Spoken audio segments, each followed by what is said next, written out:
বিসমিল্লাহির রহমানির রহিম। পরম করুণাময় ও অসীম দয়ালু আল্লাহর নামে শুরু। ومن أحسن قولا ممن دعا إلى الله وعمل صالحا وقال إنني من المسلمين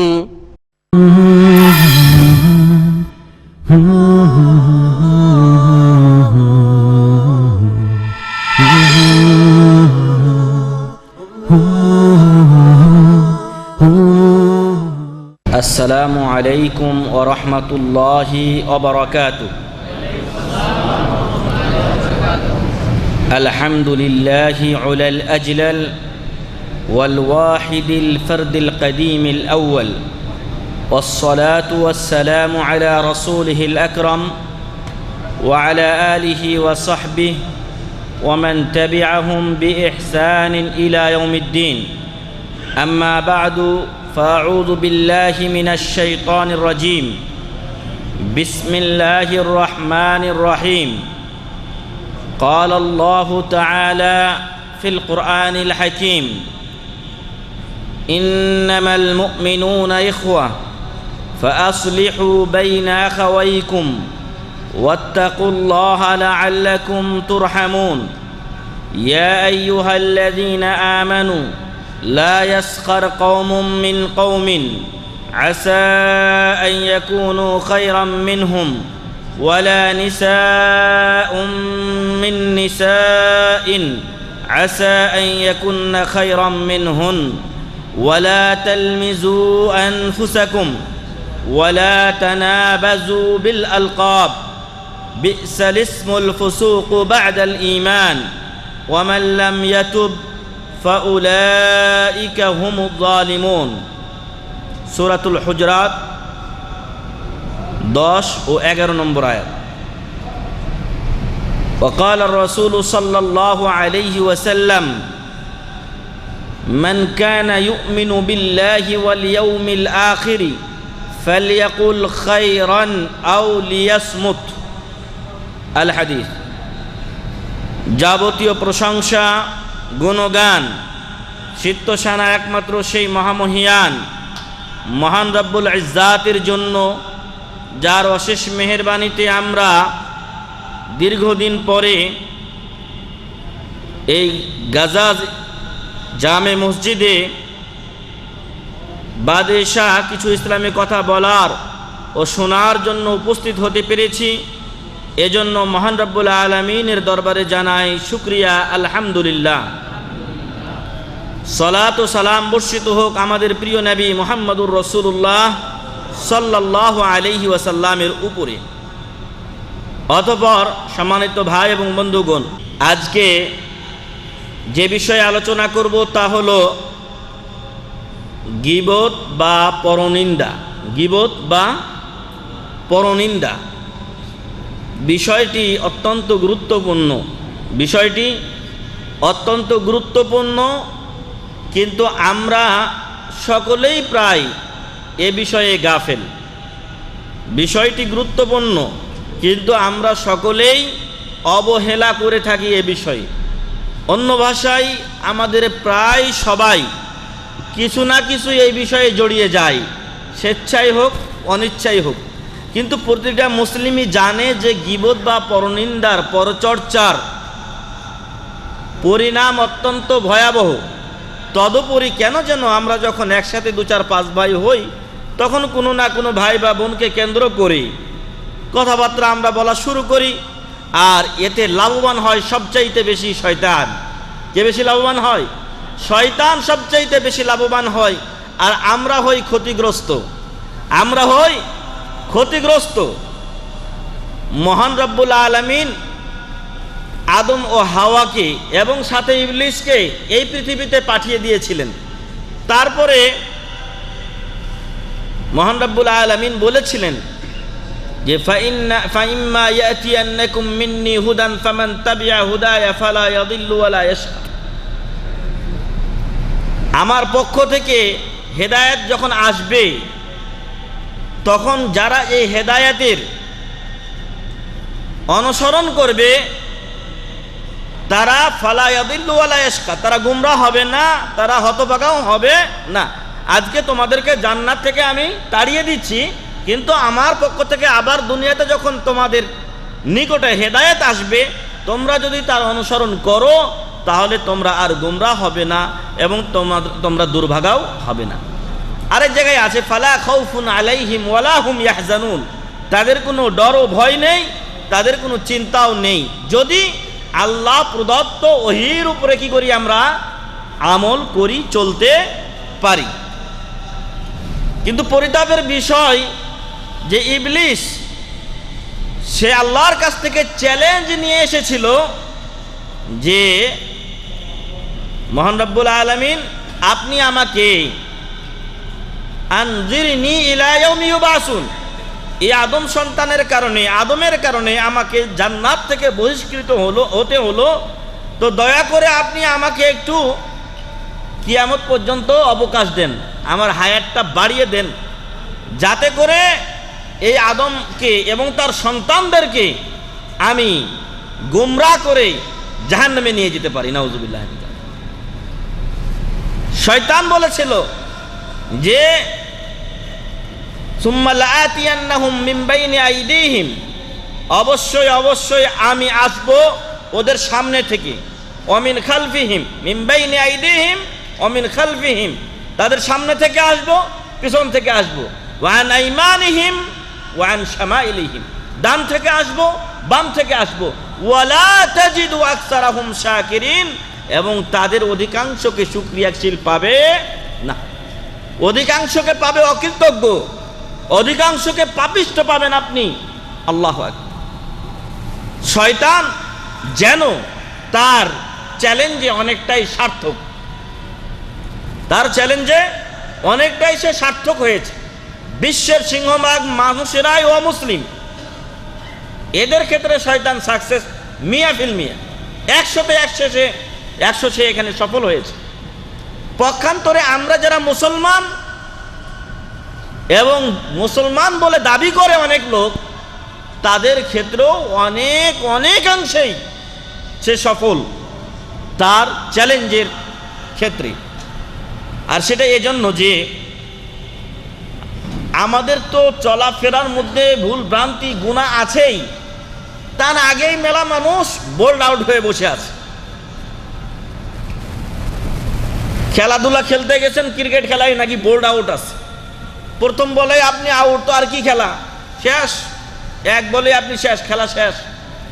ঠিক ওই রকম অনেক মুসলমান আজকে নিজেকে মুসলিম বলে দাবি করে, কিন্তু নামাজ নাই, রোজা নাই, ইসলামের মৌলিক জ্ঞান নেই, ইসলাম শিখে না, অসংখ্য ইসলাম ভঙ্গকারী বিষয় তার মধ্যে বিদ্যমান। এদের ক্ষেত্রেও শয়তান 100% সফল হয়ে গেছে।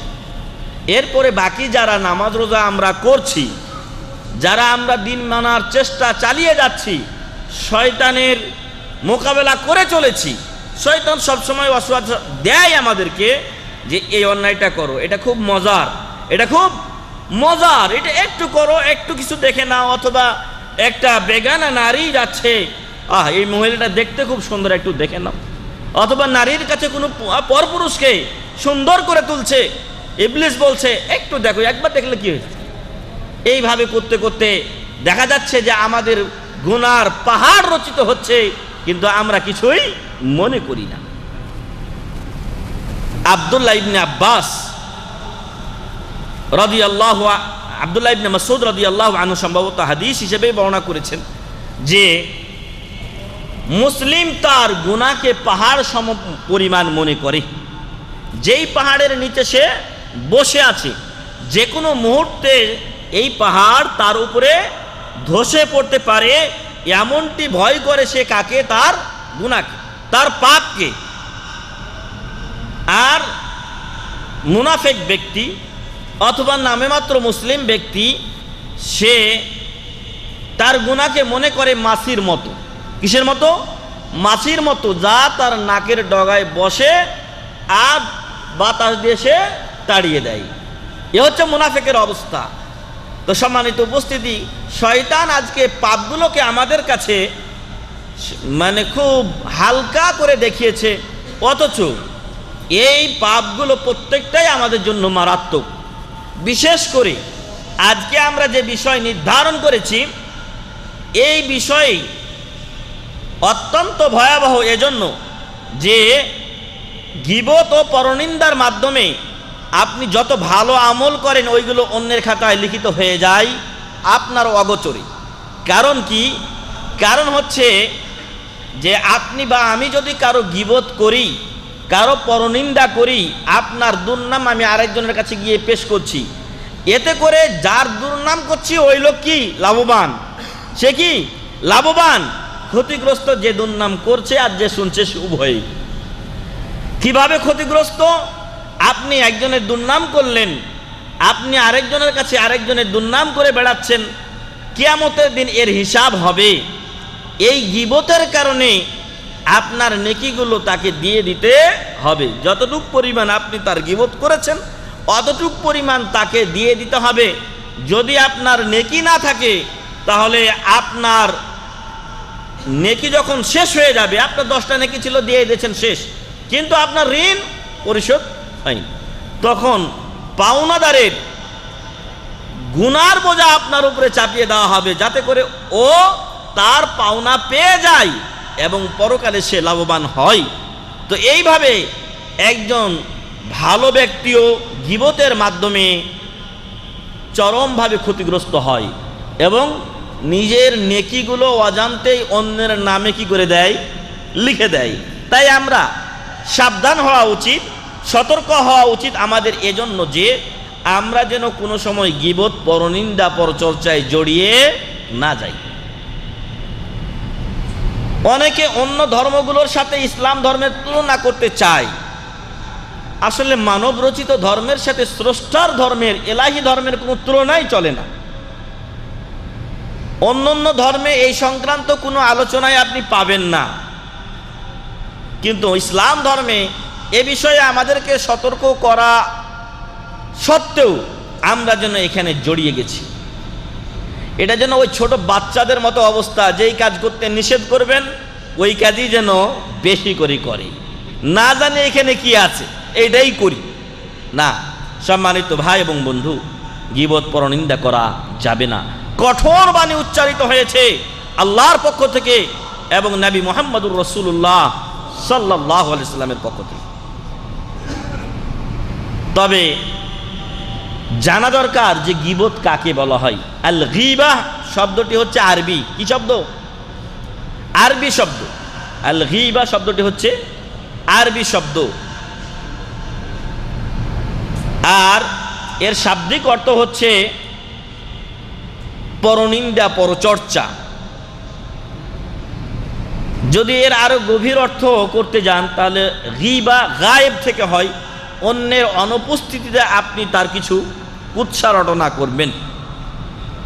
এটা শাব্দিক অর্থের একটা মিল, যে আপনি যেই মজলিসে উপস্থিত থাকবেন না ওইখানে আমি আপনার কি করব? দুর্নাম করব।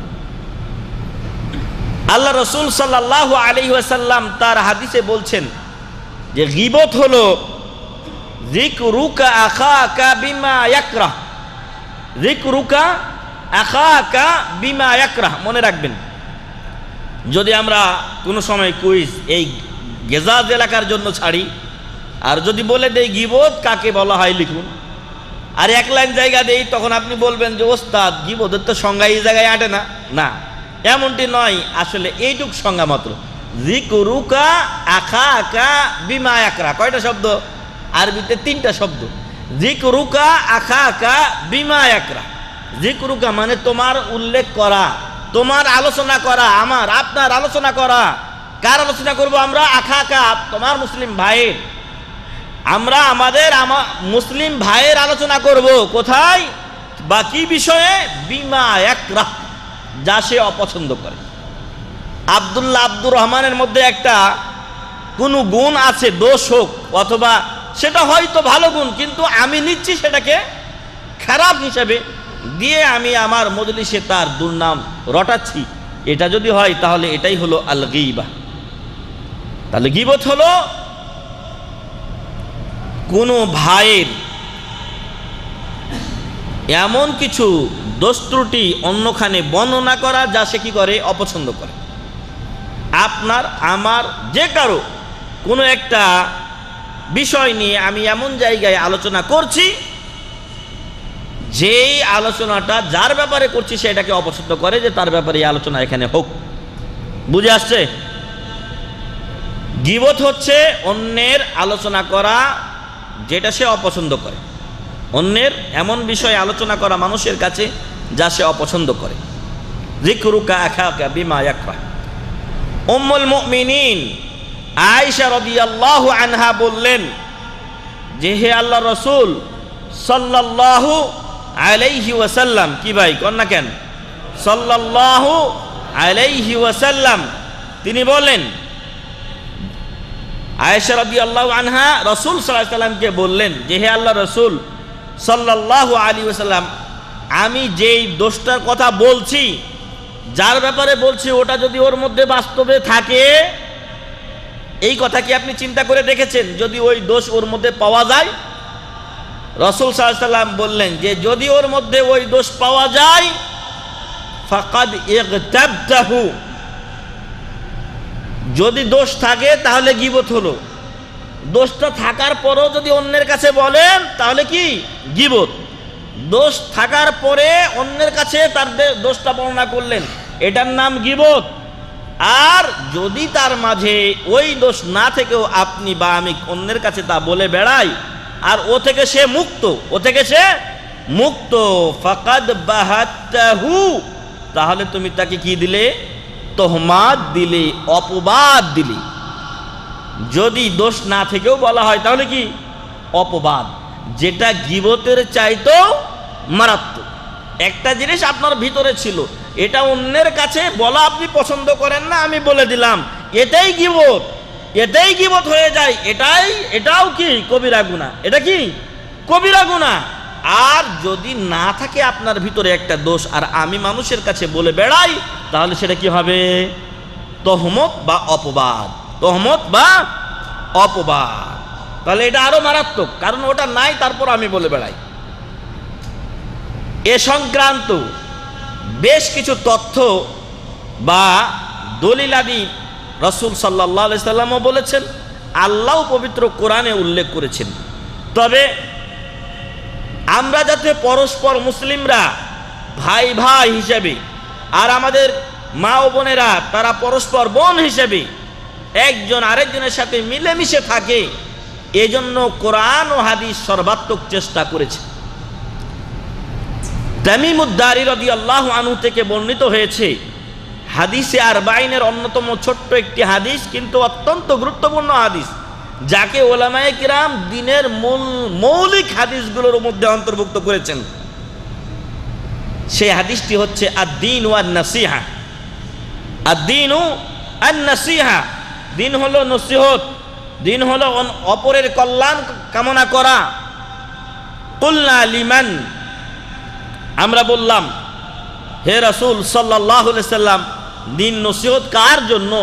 উনি বললেন লিল্লাহি ওয়া লিরাসূলিহি ওয়া লিকিতাবিহি ওয়া লিরাসূলিহি ওয়া লিআইম্মাতিল মুসলিমিন ওয়া আম্মাতিহিম। লিল্লাহ, আল্লাহর জন্য এই দিন নসিহত, অর্থাৎ একজন মুসলিম হিসেবে আপনার দায়িত্ব হলো আল্লাহর অধিকার আপনি বাস্তবায়ন করবেন। আল্লাহ আছেন, তার অস্তিত্বকে বিশ্বাস করবেন, তার রুবুবিয়াত, উলুহিয়াত, আসমা ওয়াস সিফাত, এগুলো আপনি মেনে চলবেন, এগুলোতে অন্য কাউকে শরীক করবেন না। যদি এগুলো বাস্তবায়ন করেন, যদি আল্লাহকে এক ও দ্বিতীয় হিসেবে বিশ্বাস করি, আল্লাহর উপরে, আল্লাহর দ্বীনের উপরে কায়েম থাকেন, ইস্তেকামা থাকেন, তাহলে আপনি এক নাম্বারটা আদা করলেন, মানে দিন নসিহত আল্লাহর জন্য, সেটা আপনি পূরণ করলেন। ওয়ালে কিতাবিহি, তার কিতাবের জন্য, আল্লাহর কিতাব, অনেক কিতাব আল্লাহ তাআলা রয়েছে, আসমানি কিতাব সবই আল্লাহর কিতাব, যদিও আগের কিতাবগুলোতে ইহুদি ও খ্রিস্টানরা বিকৃতি করে দিয়েছে, কিন্তু আমাদের কাছে যে কিতাব রয়েছে আল কোরআনুল কারীম, এই আল কোরআনুল কারীমের আদেশ আমাদেরকে মানতে হবে, নিষেধ থেকে দূরে থাকতে হবে, আর যদি কেউ কোরআনের ব্যাপারে কোনো দুর্নীতি করে, বিকৃতি করে, তাহলে তার প্রতিবাদ করতে হবে, আপনার আমার যতটুকু সাধ্য আছে। ওয়ালি রসুলিহি, রসুল সাল্লাল্লাহু আলাইহি সাল্লামের জন্য নসিহত, অর্থাৎ রসুল সাল্লাল্লাহু আলাইহি সাল্লামের যাবতীয় কথা মানতে হবে, নিষেধ থেকে দূরে থাকতে হবে।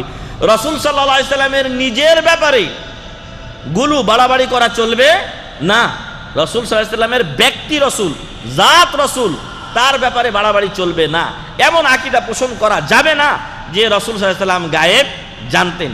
এমন আকীদা পোষণ করা যাবে না যে মুহাম্মদুর রাসূলুল্লাহ সাল্লাল্লাহু আলাইহি সাল্লামকে মরার পরে ডাকলেও তিনি কিছু দিতে পারেন। যদি কেউ এমন মনে করে তাহলে সে রসুলকে রসুল বলে মানলো না, রসুলকে ঈমান আনার ক্ষেত্রে শাহাদাতু আন্না মুহাম্মাদার রাসূলুল্লাহকে বাস্তবায়ন করলো না। এই জন্য রসুল সাল্লাল্লাহু আলাইহি সাল্লামকে তার যথা স্থানে বসাতে হবে, কমও করা যাবে না, আর ওই স্থানের উপরেও তাকে নিয়ে যাওয়া যাবে না। যদি আপনি কম করেন তো ঘাটতি হয়ে গেল, আর বেশি করলে আপনি গুলু অতিরঞ্জন করলেন। আর রসুলের স্থানের উপরের স্থানটাই কার স্থান? আল্লাহর স্থান। তার মানে যদি আপনি বাড়াবাড়ি করেন তাহলে রসুল সাল্লাল্লাহু আলাইহি সাল্লামকে আপনি আল্লাহর স্থানে পৌঁছে দিলেন। এজন্য রসুল সাল্লাল্লাহু আলাইহি সাল্লামকে তার যথাযথ মর্যাদা দিতে হবে। অনেক লোক বলে যে লামাযহাবীরা মিলাদ করে না, লামাযহাবীরা শবে বরাত পালন করে না, তারপরে আরো বিভিন্ন অনুষ্ঠান যেগুলোতে ইয়া নবী সালামু আলাইকা, ইয়া হাবিব সালামু আলাইকা ইত্যাদি পড়া হয়, তারপরে হাজারো রকমের দরুদের বই আমাদের সমাজে এরকম মোটা মোটা বই পাওয়া যায়, এরা এগুলো পড়ে না। এগুলোর মাধ্যমে তারা রসুলকে অপমানিত করে, রসুলকে যথাযথ কদর করে না। আমরা বলি যে রসুলের কথা যদি ঠিক মতো তোমরা না মানো তাহলে তোমরাই রসুলকে কি করো? অপমান করো, রসুলের অমর্যাদা করো, কারণ তোমরা রসুল সাল্লাল্লাহু আলাইহি সাল্লাম থেকে যেন এক চামচ বেশি বুঝতে চাও। যাই হোক, রসুল সাল্লাল্লাহু আলাইহি সাল্লামের যে অধিকার তা আমাদেরকে আদা করতে হবে, তবে রসুলের ক্ষেত্রে দিনটা নসিহত হিসাবে আমরা আমাদের দায়িত্ব পালন করতে পারবো। ওয়ালি আইম্মাতিল মুসলিমিন, মুসলমানদের যারা নেতা হবেন তাদের ভুল ভ্রান্তি থাকতেই পারে, তবে এই ভুল ভ্রান্তির জন্য মেম্বারে দাঁড়িয়ে তাদের অপপ্রচার করা এবং তাদের বিরুদ্ধে জনগণকে উস্কে দেওয়া, এগুলো ইসলামে জায়েজ নয়। কেন জায়েজ নয়? যদিও কেউ অন্যায়ভাবে ক্ষমতা দখল করেও নেয় তদুপরি জায়েজ নয়। কেন জায়েজ নয়? কারণ আপনি যদি প্রতিবাদ করতে চান তাহলে উপকারের চাইতে অপকার বেশি।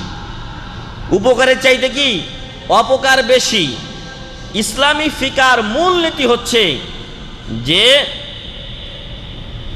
দাফউল মাদাররা মুকদ্দামুন আলা জালবিল মানফাআহ। আপনি এই অন্যায় শাসককে নামাতে চান, কিন্তু এই নামাতে গিয়ে দেখা যাচ্ছে হাজার হাজার মানুষের কি হবে? প্রাণহানি ঘটবে, যেমনটি আপনারা ইতিপূর্বে লক্ষ্য করে এসেছেন। কারণ এই সমস্ত শাসকদের হাতে এখন কি রয়েছে? ক্ষমতা রয়েছে। Police, RAB, answer, BGB, army সব ওদের হাতে। আপনি খালি হাতে গিয়ে জান দিবেন, আর ওরা ক্ষমতার জন্য পাগল, ফলে ওরা কোনো ক্রমেই কি করবে না? তারা তাদের গদি ছাড়বে না। আপনি মরেন আর 10 জন মরে যাক, এতে ওদের যায় আসে না। তো যে কথা বলছিলাম যে যখন কেউ ক্ষমতায় চলে যায় আমভাবে মেম্বারে দাঁড়িয়ে তাদের বিরুদ্ধাচরণ করা, স্লোগান দেওয়া, এটা ইসলাম সমর্থন করে না।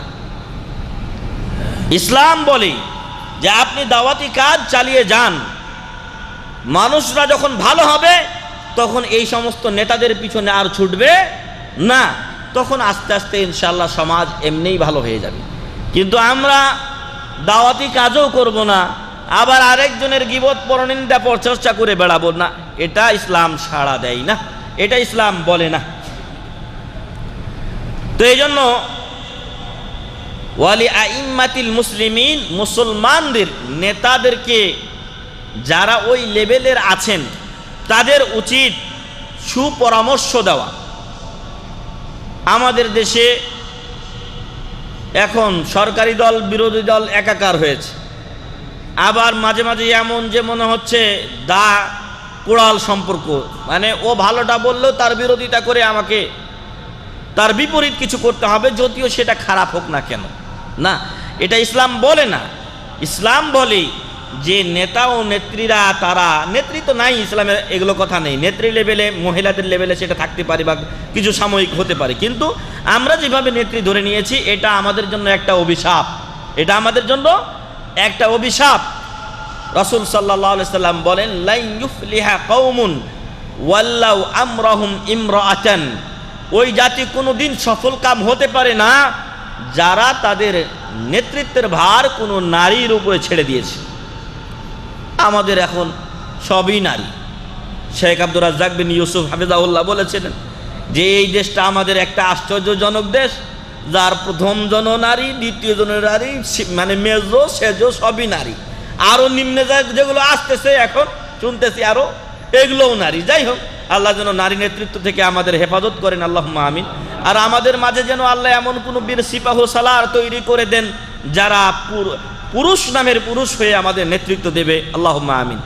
তো বলছিলাম যে সরকারের এই খালি হাতে গিয়ে আপনি বিরোধিতা করবেন, ইসলাম এটা সাপোর্ট করে না, কারণ ওর হাতে ক্ষমতা রয়েছে, ও যেভাবে ইচ্ছা সে এগুলো চালিয়ে দেবে আপনার বুকের উপরে, আপনি নিহত হবেন, আপনি মারা যাবেন। এটা ইসলাম বলে না যে আপনি তার বিরুদ্ধে স্লোগান মিছিল করুন খালি হাতে।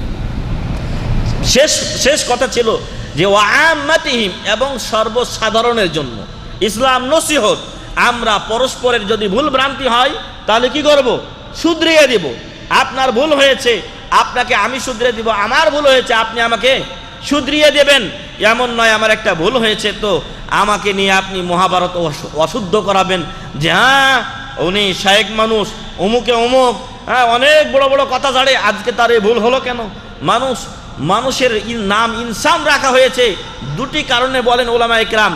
তার মধ্যে একটা হলো মা সুম্মিয়াল ইনসানু ইনসানান ইল্লা লিনিসিয়ানিহি, মানুষ ভুলে যায় বলে তার নাম কি হয়েছে? ইনসান হয়েছে, এটা একটা মত। আরেকটা হচ্ছে উনসুন থেকে ইনসান হয়েছে, আর উনসুনের মানে হচ্ছে যে এই একজন আরেকজনের প্রতি আকৃষ্ট হয়ে থাকা, অর্থাৎ সমাজবদ্ধ জীব, যেটাকে বলছে যে মানুষ ছাড়া বাঁচতে পারে না। একাই যদি আপনি থাকেন ফাপড় লাগে মরে যাবেন। এই বিদেশে প্রায় আমরা সব মিলেমিশেই রয়েছি, এরপরও দেখা যায় নিজের আত্মীয় স্বজনগুলো নাই, তাই কেমন লাগে, তাই না? তো যে কথা বলছিলাম যে মানুষের নাম একমতে ইনসান রাখা হয়েছে এজন্য যে মানুষ ভুলে যায় যে এই জন্য মানুষকে ইনসান বলে নাম রাখা হয়েছে। ফলে মানুষ ভুলতেই পারে, মানুষের ভুল হতেই পারে, কিন্তু তাই বলে তাকে ক্ষমা করা যাবে না এমনটি নয়। এক ভাই আমাকে বলছে, শেখ আমি আমার বাপকে ক্ষমা করতে পারবো না। আস্তাগফিরুল্লাহ। আরে তোর বাপ না হলে তুই এই পৃথিবীর মুখ দেখতি না, আর তোর বাপকে তুই মাফ করবি না? আল্লাহু আকবার। এ কথা তোমার মুখ দিয়ে কি করে বেরো? রাসূল সাল্লাল্লাহু আলাইহি সাল্লাম বলছেন যে কেউ তার পিতার ঋণ পরিশোধ করতে পারবে না ইল্লা একটা সূরাত আছে, সেটা হলো বাবাকে যদি আপনি কৃতদাস অবস্থায় পান, তারপরে তাকে খরিদ করে আজাদ করে দেন, মুক্ত করে দেন, তাহলে আপনার সেই সুযোগটা থাকতে পারে। কিন্তু এখন কি সেই আজাদের সূরাত আছে? এখন দাসের সূরাত নেই, ফলে ওই পথ বন্ধ হয়ে আছে। আর আপনি আপনার বাপকে মাফ করতে পারবেন না? আপনি মাফ করার কি? আপনার পিতা আপনার জন্য যত পরিশ্রম করেছেন তার দায় আপনি পরিশোধ করতে পারবেন? মারটা তো দূরেই থাক, মার কথা রাসূল সাল্লাল্লাহু আলাইহি ওয়াসাল্লামের কাছে সাহাবী এসে বলেছিলেন, মান আহাক্কুন নাসি বিহুসনি সাহাবাতি, আমার কাছ থেকে সবচাইতে বেশি ভালো ব্যবহার পাওয়ার হকদার কে? তখন রাসূল সাল্লাল্লাহু আলাইহি ওয়াসাল্লাম বলেছেন উম্মুকা। ক্বালা সুম্মা মান? ক্বালা উম্মুকা। ক্বালা সুম্মা মান? ক্বালা উম্মুকা। ক্বালা সুম্মা মান? ক্বালা আবুক। তিনবার, ফার্স্ট, সেকেন্ড, থার্ড, তিনটা জায়গায় কার? মার স্থান। আল্লাহু আকবার। মার ঋণ তো দূরেই থাক, বাপের ঋণ তুমি পরিশোধ করতে পারো না, আর বাপকে তুমি মাফ করতে পারবে না?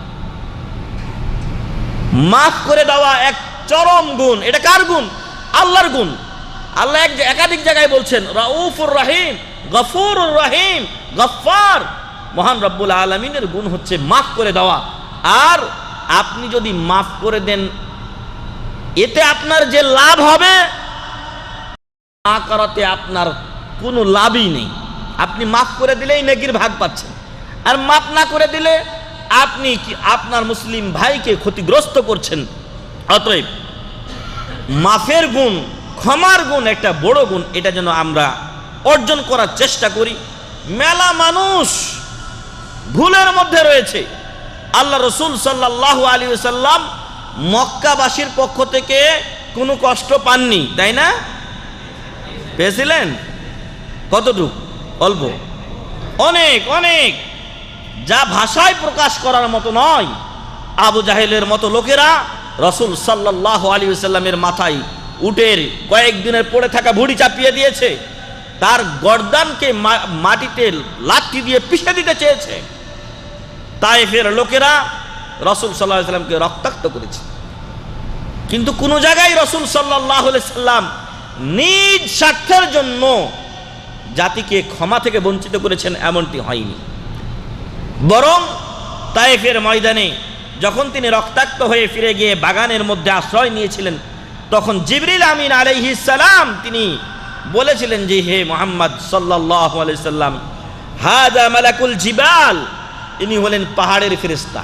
পাহাড়ের দায়িত্বপ্রাপ্ত ফেরেশতাকে নিয়ে এসে উনি বলছেন, হাযা মালাকুল জিবাল, ইনি হলেন পাহাড়ের দায়িত্বপ্রাপ্ত ফেরেশতা, আপনার কাছে অনুমতি চাচ্ছেন যে আপনি যদি অনুমতি দেন তাহলে আকসাবাইন, দুইটা মক্কার এবং তায়েফের বড় বড় পর্বতকে মিশিয়ে এই মক্কাবাসী আর তায়েফবাসী উভয়কেই পিষে মেরে ফেলবে। ওই যেইভাবে জাতাতে পিষলে ছাতু হয়ে যায় সেই রকম করে ফেলবে যদি খালি আপনি একবার অনুমতি দেন। আল্লাহ তাআলা কোরআনের এক আয়াতে বলছেন, ওয়ামা আরসালনাকা ইল্লা রাহমাতাল লিল আলামিন, আমি আপনাকে বিশ্ববাসীর জন্য রহমত হিসেবে প্রেরণ করেছি। রাসূল সাল্লাল্লাহু আলাইহি ওয়াসাল্লাম বিশ্ববাসীর জন্য রহমত হিসেবে প্রেরিত হয়েছেন। অতএব সম্মানিত ভাই এবং বন্ধুগণ, তিনি তার সেই মান মর্যাদা রাখলেন এবং তার রহমতের দৃষ্টান্ত তিনি রাখলেন। তিনি বললেন যে না, এদেরকে পিছে ফেলার দরকার নেই। লাআল্লাল্লাহ আন ইউখরিজা মিন আসলাবিহিম মান ইয়াবুদুল্লাহ ওয়া লা ইউশরিকু বিহি শাইআ। আল্লাহু আকবার। হতে পারে আল্লাহ ওদের পৃষ্ঠদেশ থেকে, পুরুষের যেই শুক্র আছে সেটা কোথা থেকে আসে? পৃষ্ঠ থেকে আসে। রাসূল সাল্লাল্লাহু আলাইহি ওয়াসাল্লাম বললেন, হতে পারে ওদের পৃষ্ঠ থেকে আল্লাহ এমন কাউকে বের করবেন যারা এক আল্লাহর ইবাদত করবে, তার সাথে কাউকে শরীক করবে না। তায়েফবাসী পৃথিবীর শ্রেষ্ঠ মানুষকে রক্তাক্ত করেছিল, কিন্তু উনি প্রতিশোধ নেন নাই। উনি বলেননি না এদেরকে আমি মাফ করবো না, এদেরকে পিষে মেরে ফেলে দাও, না, এমনটি উনি বলেননি। মক্কাবাসীর ব্যাপারে যখন উনি মক্কা বিজয় করলেন, কাবা শরীফের যেই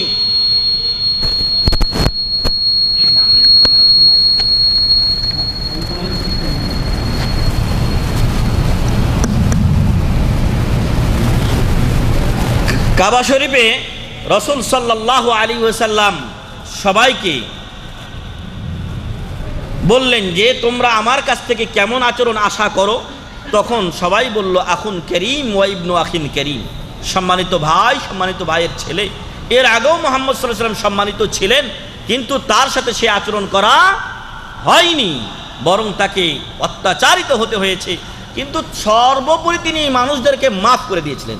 উনি বলেছিলেন, ইযহাবু ফাআনতুম তুলাকা, যান আপনারা চলে যান, আপনাদেরকে আমি মাফ করে দিলাম। সুবহানাল্লাহ। এমন আচরণ, এমন গুণ আমাদের মাঝে নিয়ে আসতে হবে যে মুসলমানরা পরস্পর আমরা মিলে থাকার জন্য অন্যের পরনিন্দা পরচর্চা গীবত না করে আমরা মিলেমিশে থাকবো। আমাদের মধ্যে কেউ যদি কিছু ভুল করে দেয় তাহলে আমরা তাকে মাফ করে দেব, এটাই যেন হয় আমাদের চরিত্র। আল্লাহ আমাদেরকে সে চরিত্র অর্জনের তৌফিক দান করুন, আল্লাহুম্মা আমিন। বলছিলাম গীবত বা পরনিন্দা পরচর্চা, এর ভয়াবহতা অত্যন্ত করুণ ও কঠিন।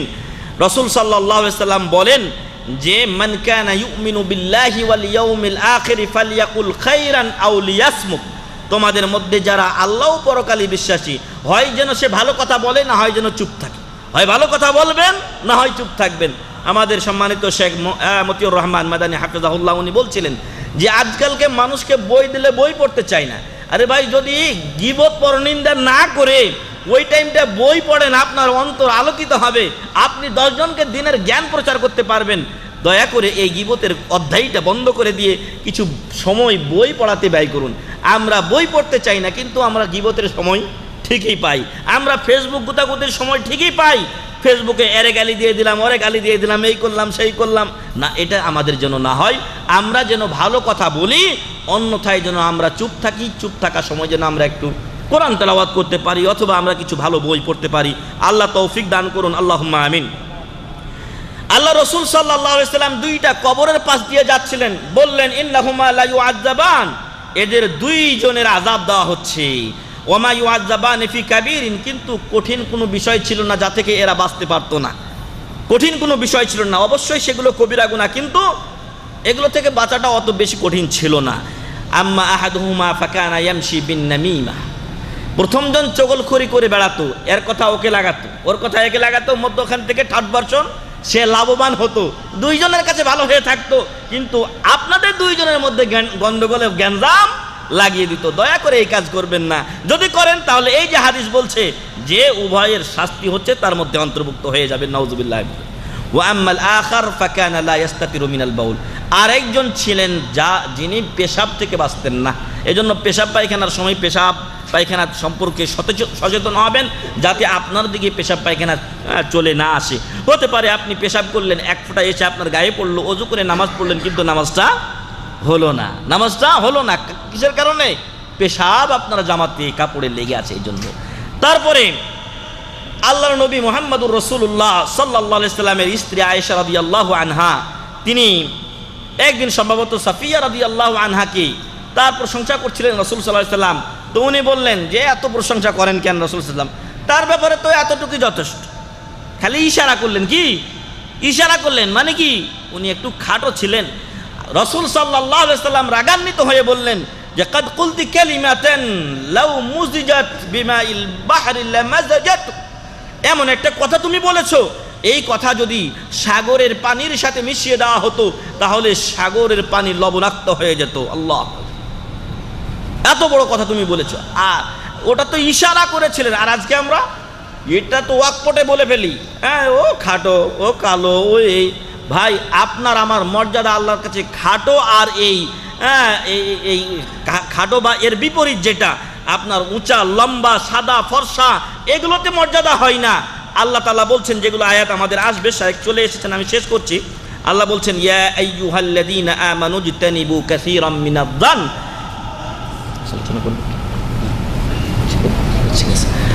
তোমরা বেশি বেশি ধারণা করা থেকে বিরত থাকো। ইন্না বা'দায-যান্নি ইসম, কারণ কতক ধারণা রয়েছে এগুলো পাপ। ওয়ালা তাজাসসু, পরস্পরের পিছনে লাগিও না। এর কি কি দোষ আছে, ওর কি কি দোষ আছে, এগুলো খুঁজে খুঁজে ঘেটে ঘেটে তুমি এগুলো বের করে বেড়াইও না। ওয়ালা ইয়াগতাব বা'যুকুম বা'দা, আর তোমরা পরস্পরের গীবত পরনিন্দা করিও না। আইয়ুহিব্বু আহাদুকুম আন ইয়াকুলা লাহমা আখিহি মাইতান, তোমাদের কেউ কি তার মৃত ভাইয়ের গোশত খেতে পছন্দ করে? আল্লাহু আকবার। মানুষের গোশত খাওয়া এমনিই হারাম, আবার আপনার ভাই, আবার মৃত ভাই, কতগুলো হারামকে উল্লেখ করে রাসূল মহান রব্বুল আলামিন এই কথাগুলো বলেছেন যে তোমাদের কেউ কি তার মৃত ভাইয়ের গোশত খেতে পছন্দ করবে? কেউ আমরা এটা পছন্দ করি না। ঠিক গীবত হলো এরকম হারাম জিনিস, আমরা যেন এখান থেকে বেঁচে থাকি। ওয়াত্তাকুল্লাহ ফাকারিহতুমু, অবশ্যই তোমরা এটাকে অপছন্দ করবে। ওয়াত্তাকুল্লাহ, তোমরা আল্লাহকে ভয় করো। ইন্নাল্লাহা তাওয়াবুর রহিম, যদি কোনো কিছু এরকম হয়ে যায় তাহলে আপনি তওবা করুন, আল্লাহ দয়াশীল, তিনি তওবা কবুলকারী। আর এই তওবার ক্ষেত্রে যদি কারো গীবত করে থাকেন তাহলে তার কাছ থেকে মাপ চাইতে হবে। যে কোনো উপায়ে আপনি মাপ চান না কেন, তার কাছে মাপ চাইতে হবে, নতুবা ব্যক্তির হক, বান্দার হক আল্লাহ মাফ করবেন না। আল্লাহ মাফ করতে পারেন, কিন্তু আল্লাহ মাফ করবেন না, এটা আল্লাহর কথা। তারপরে পরের আয়াতটা বলে শেষ করব আমি। আল্লাহ বলছেন ইয়া আইয়ুহান নাস, লোক সকল, ইন্না খালাকনাকুম মিন যাকারিন ওয়া উনসা, একজন নারী ও পুরুষ থেকে তোমাদের সৃষ্টি করেছি। ওয়া জাআলনাকুম শুউবান ওয়া কাবাইল, তোমাদেরকে বিভিন্ন জাতি ও গোত্রে বিভক্ত করেছি। কেন? লিতাআরাফু, যাতে তোমরা চিনতে পারো। এমন নয় যে সৌদি বেশি ফজিলতওয়ালা, এমন নয় যে বাংলাদেশের কোনো মূল্য নেই, উভয়টা মর্যাদার দিক দিয়ে সমান। তারপরে এদের মর্যাদার পার্থক্য হবে কিসে? ইন্না আকরামাকুম ইনদাল্লাহি আতকাকুম, তোমাদের মধ্য থেকে সবচাইতে মর্যাদাবান মহান রব্বুল আলামিনের কাছে সেই ব্যক্তি যার তাকওয়া পরহেজগারিতা বেশি। ইন্নাল্লাহা আলিমুন খাবির, নিশ্চয় আল্লাহ সব বিষয় সম্পর্কে জ্ঞাত এবং খবর রাখেন। আপনি আমি কার গীবত পরনিন্দা করি, পরচর্চা করি, কার কথা কাকে গিয়ে লাগাই, এগুলো কাউকে বলতে হবে না, এগুলো আল্লাহ ভালো মতোই জানেন। এগুলোর এক নম্বর সাক্ষী মহান রব্বুল আলামিন। অতএব আমরা যেন এরকম কাজ না করি। মহান রব্বুল আলামিন আমাদেরকে গীবত ও পরনিন্দা পরচর্চা থেকে হেফাজত করুন, আল্লাহুম্মা আমিন। মহান রব্বুল আলামিন আমাদের সকলকে ভালো পথের অনুসরণে তৌফিক দান করুন, আল্লাহুম্মা আমিন। আল্লাহ তাআলা আমাদেরকে রমজানে যে ইবাদত বন্দেগীগুলো আমরা করেছিলাম সেগুলোর উপরে অটল অবিচল থাকার তৌফিক দান করুন, আমিন। এই শাওয়াল মাস শেষের দিকে কারো যদি শাওয়ালের রোজা বাকি থাকে করে নেবেন, আল্লাহ যেন তৌফিক দান করেন, আল্লাহুম্মা আমিন। ওয়া আখিরু দাওয়ানা আলহামদুলিল্লাহি রাব্বিল আলামিন ওয়া সাল্লাল্লাহু আলা নাবিয়িনা মুহাম্মদ ওয়া আলা আলিহি ওয়া সাহবিহি আজমাইন।